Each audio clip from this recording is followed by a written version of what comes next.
মাননীয় স্পিকার, আপনাকে অনেক অনেক ধন্যবাদ।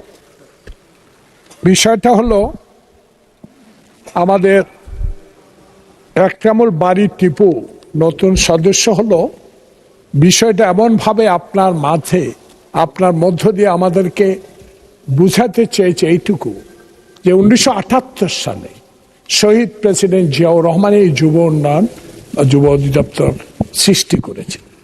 বিগত দিনগুলোতে আমি জাতীয় ফুটবল প্লেয়ার আমিনুল অত্যন্ত জনপ্রিয় ফুটবল খেলার, তার কাছে আমি আপনার মাধ্যমে জানতে চাই, এই যে যুব উন্নয়নের প্রশিক্ষণ নামে 16 বছর যারা এই সংসদে অনির্বাচিত ভোটবিহীন এসে তাদের দলীয় লোকগুলোকে প্রশিক্ষণ দিয়ে যুব মন্ত্রণালয়ে সম্পৃক্ত করেছে, যেটা আমি আল্লাহ পাক আমাকে শহীদ প্রেসিডেন্ট জিয়া খালেদা জিয়া ধানের শীষের কারণে এখানে 6 বার আসার সৌভাগ্য হয়েছে। বহু প্রশ্ন করেছি, কোনোদিন উত্তর তখনকার যুবমন্ত্রী দেয় নাই।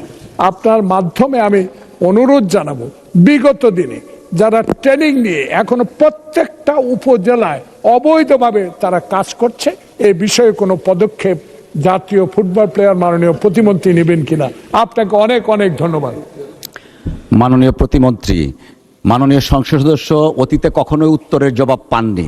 জাতীয় সংসদ আশা করছে আপনি আজকে উত্তরের জবাবটা দিবেন দয়া করে। মাননীয় প্রতিমন্ত্রী। অবশ্যই মাননীয় স্পিকার, আপনাকে ধন্যবাদ এবং আমি ধন্যবাদ জানাচ্ছি আমাদের মাননীয় সংসদ সদস্যকে যে তিনি বিগত সময় কোনো উত্তর পাননি, বাট আমি এখানে উত্তর দেওয়ার জন্য প্রস্তুত রয়েছি। আমি আপনার সাথে অনেকটাই একমত যে আমি অল্প সময় দায়িত্ব নেওয়ার পরে আমরা যেটা দেখেছি যে বিগত 16 বছর 17 বছর এই যুব উন্নয়ন বা যুব প্রশিক্ষণের বিভিন্ন নামে অনেক বড় বড় দুর্নীতির অনেক কিছু আমি ইতিমধ্যে পরিলক্ষিত হয়েছে আমার দৃষ্টিতে, এবং সেগুলো আমি আপাতত আমার কাছে আমি সেগুলো পর্যবেক্ষণের জন্য রেখে দিয়েছি এবং সেগুলো পর্যবেক্ষণ করে বিগত সময় যেখানেই দুর্নীতি হয়েছে সেগুলোকে কিভাবে আমরা সুন্দরভাবে এটাকে গুছিয়ে কিভাবে আমরা এটা সমাধান করতে পারি, কারণ দুর্নীতিকে আমরা কখনোই কোনো প্রশ্রয় দিব না, এবং যারা অবৈধভাবে বিভিন্নভাবে এই সুযোগগুলো নিয়েছেন তাদেরকেও আমরা বাছাই করে তাদের বিরুদ্ধে আমরা দ্রুত ব্যবস্থা নিব। পাশাপাশি আমরা যুবকদের কর্মসংস্থানের জন্য, যুবতীদের কর্মসংস্থানের জন্য আমাদের মাননীয় প্রধানমন্ত্রী যে নির্দেশনা রয়েছেন সেই নির্দেশনা অনুযায়ী ইতিমধ্যে আমি আগামীতে আমাদের যে কর্মসংস্থানের লক্ষ্য নিয়ে যে আমাদের কার্যক্রম এবং আমরা কিভাবে যুব উন্নয়ন অধিদপ্তরের মাধ্যমে আমরা আরো ব্যাপকভাবে কর্মসংস্থান ব্যবস্থা করতে পারি এবং প্রশিক্ষণগুলো যাতে একদম সঠিকভাবে করা হয় সেগুলো আমি নিজে তদারকি করব ইনশাল্লাহ ভবিষ্যতে। আপনাকে ধন্যবাদ মাননীয় স্পিকার। ধন্যবাদ মাননীয় প্রতিমন্ত্রী।